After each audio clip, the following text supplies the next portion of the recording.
using chunky chenille yarn like this, it could be a little hard to see your stitches. Another thing is, when you make a magic circle, the yarn tends to snap. It could be very difficult to pull that closed. So I'm going to show you an alternative method of starting your magic circle, and this is called the chain 2 method. So to make a slip knot, I'm going to show you the way I do it, which is I make a little loop. I'm going to hold it down with my non-dominant hand, and then I'm going to go into the loop with 2 fingers and grab the working yarn from underneath. Okay, when I pull that up, I can go ahead and give it a tug, and then I have my slip knot. Insert your hook, and then just tug on the yarn tail like so,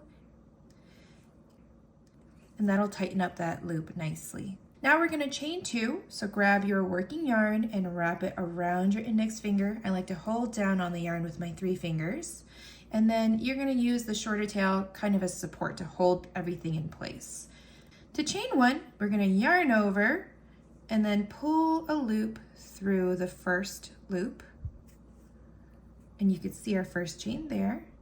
And then let's do another chain. Yarn over and then pull through the loop.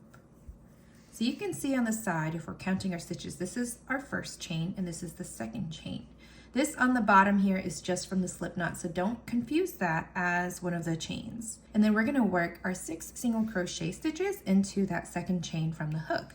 So insert your hook in between the 2 loops that create that V shape, yarn over and pull back out. And we have 2 loops on our hook, yarn over and pull through 2. That's our first single crochet.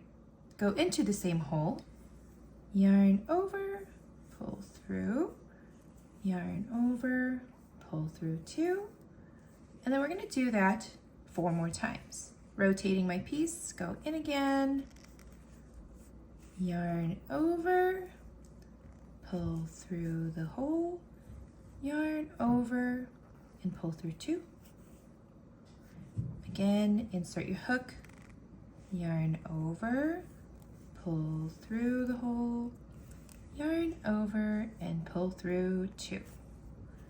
Okay, again, into the hole, yarn over, pull that loop out, yarn over, pull through 2. We have 1 more single crochet to make.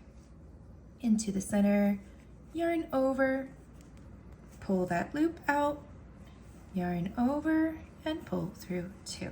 Now you can count your stitches to make sure you have the right number by looking for the V shapes. So we have 1, 2, 3, 4, 5, and 6. The one connected to your hook counts. Let's close up that little gap that might happen when you're working in the chain 2 method, and we can do that by simply tugging on the shorter tail, and voila, then you're all finished and you're ready to start round 2.